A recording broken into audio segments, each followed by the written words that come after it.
We welcome you to Sports Talk. I'm Ted Emrich. Boys soccer at McKinney ISD takes no backseat to the girls. Both McKinney High and Boyd are coming off district titles and deep playoff runs. And both the Lions and the Broncos have plans to repeat as champions and go even farther this year. Plus, a young McKinney North team has its eye on a playoff spot. We will sit down with the coaches and look where these teams are now and where they need to go as district play gets rolling this week. We'll also bring you the Dennis Baker State Farm Scholar Athlete of the Week. This is Sports Talk.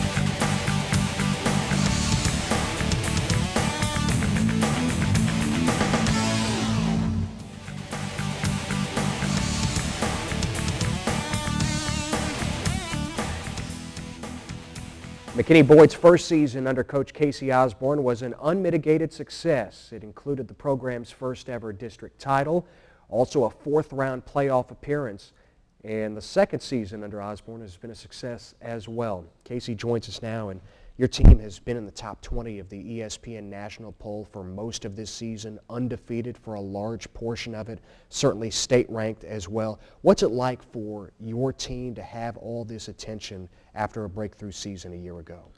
It was nice. It was nice to see the awards for all the hard work that was put in, and in the off season, see people starting to recognize that what we got going on over here. And I know the boys appreciated it, and it can be good, and I think it was good. At the same time, it can kind of inflate egos as well, and I think we had to combat that a little bit. But at the end of the day, it's nice to have the recognition, through ESPN Rise or Tasco or whatever. It's good for the program and all. So yeah, we're pleased for that. Casey, your team lost to Round Rock McNeil in the fourth round of playoffs last year. This is a team that finished as the state runner-up. How did the playoff run as a whole, and specifically a loss to a team that nearly won it all, fuel your preparation for this season? Well, we were still licking our wounds. We felt at the end of the day we were still better than McNeil. So it was one of those deals where, learn from your mistakes, learn from your failures, and keep harping on those little details that didn't ultimately make us successful last year.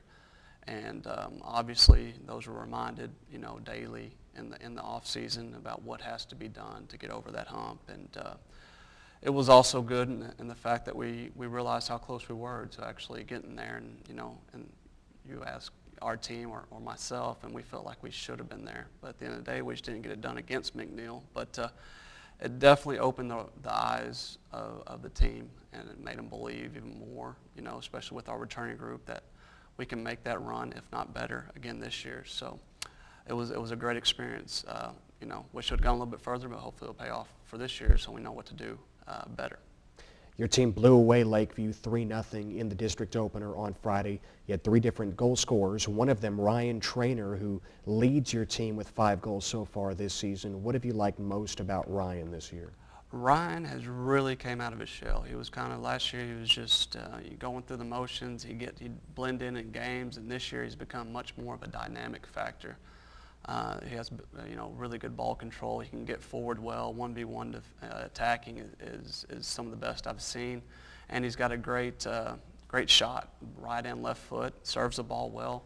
He's really just taken everything that he did last year to another level, and has become a pretty good playmaker for us. Worked hard in the off season. He's gotten stronger and faster, and he's got a well-rounded game, and he's very dynamic, and very, very pleased with what Trainer has accomplished so far, and hopefully we'll keep getting production out of him as well. Trainer scored the lone goal last Monday in a 2-1 loss to Plano. Your team's only loss of the season so far, 5 wins, 1 loss, and 4 draws. That's a measuring stick game that will certainly serve your team well down the road, won't it? I believe so. I think Plano's a very, very good side. Got a lot of respect for their coach and that program with all the state titles they've had. At the end of the day, if you ask me about that game on Monday, though, I still feel like we didn't play well. I felt like there's a lot of mental breakdowns that we got to overcome if we want to really do what we need to do. I see Plano making a run in Region 1. Very, very solid ball club, and we played well with them for a half, but then second half, and that's what good teams do. They just make you pay, and they definitely made us pay in the second half. Once again, I hope we just learn from that mistake and that failure and overcome the adversity of, kind of getting handed it to us the second half and taking a loss right before district. I thought we responded well going out and playing Lakeview to a 3-0 win, but there was a lot of factors in that game that need to be corrected very quickly for us to really, reach our potential this year. But to answer your question, I think it was a good measuring stick because Plano is one of the best in the state, one of the elite programs, and we went toe-to-toe with them, tied them earlier in the year, and they beat us 2-1 this last game, but we didn't really play that well. So that's promising to see, when this thing starts clicking, maybe some great things will happen. Casey, your team has several veteran midfielders, including Trainer, also a senior in Jordan Ruble. He's been rock solid for you this season. How much does he mean to your team? Ruble right now is very, very, very important to this team. He's been the glue kind of that's held us together, and the stats don't show, but he's played holding mid, he's played attacking mid, and he's also been in our center back and our back line through injuries and everything else, and he's excelled at every position. He's kept his head. He's been a great leader, a great captain, and I can't speak highly enough of how impressed I am with how he has played so far this year. And in his mental capacity, he's really stuck to this leadership role and done an excellent job with that. And he's a guy you definitely want leading your team. And hopefully we'll continue to get that out of him going forward. And he's played, I think, almost every minute of every game this far. So we'd like to give him a break going forward as well, too, to keep him fresh. But yeah, Ruble has been excellent for us in the midfield. Ruble was certainly busy in the two tournaments in the non-district, in two tournaments that featured high-level competition. The Coppell Kickoff Classic, the Georgetown Governor's Cup. What did you take from those two events?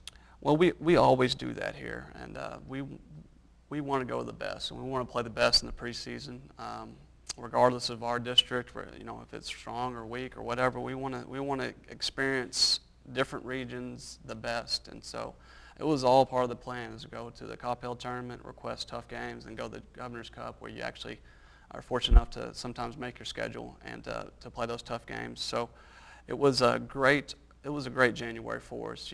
Obviously we'd like to have some more wins, but for us to play some of the best programs in the state, beat a couple of them, and come out, with a 5-1-4 record.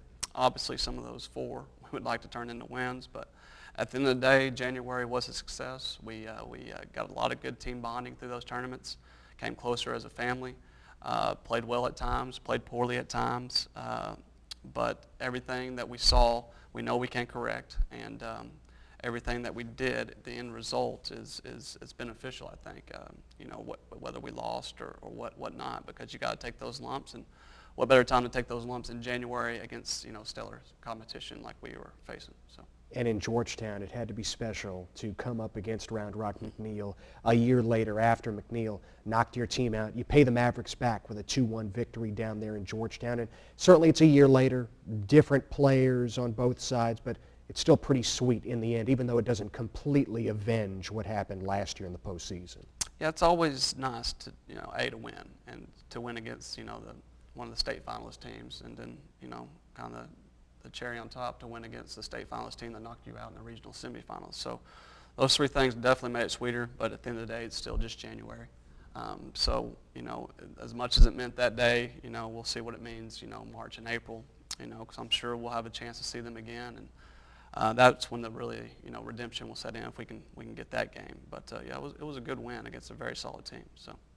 Grayson McMurray had a goal in that one. He has 4 on the season. Really a valuable addition to your team. A newcomer here as a senior. He played junior varsity ball as a junior. Mm-hmm. Yeah, I've been very pleased with Grayson, much like Trainer. You knew that he had it in him last year.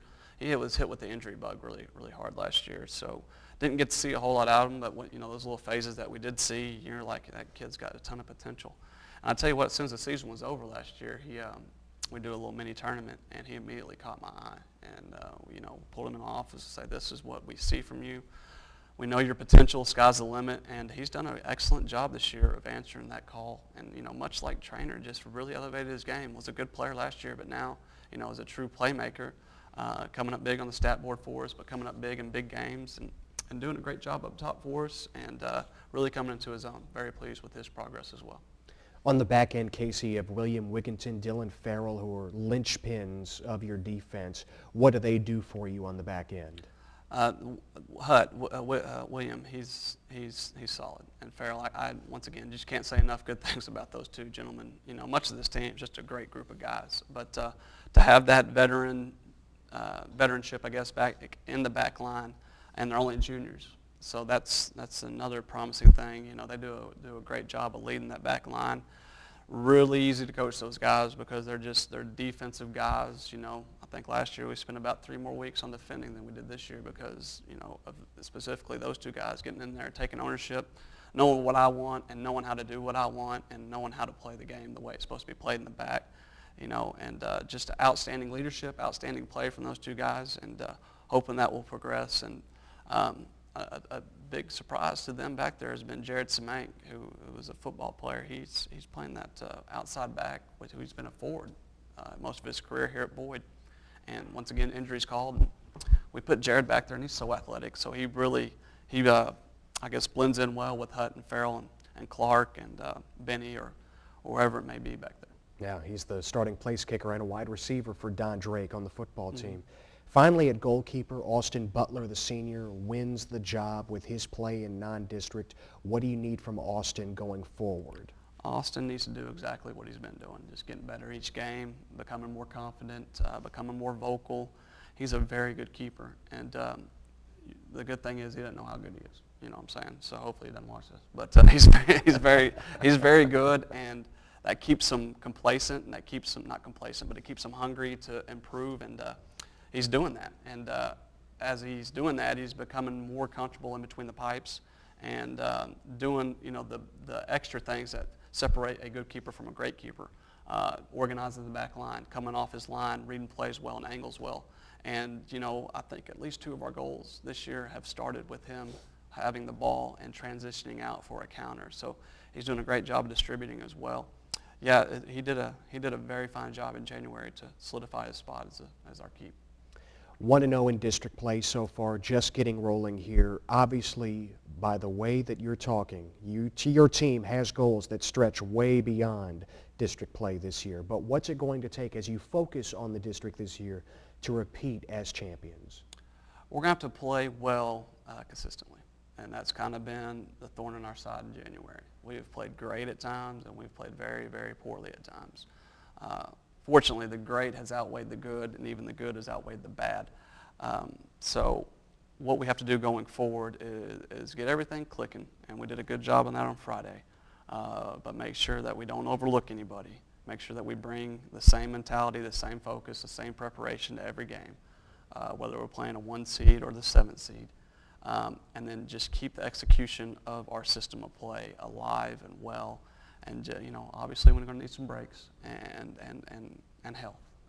But I'm feeling very confident if we get those 2 breaks, you know, and health, that this thing will click and we can, you know, definitely make a run at a repeat title.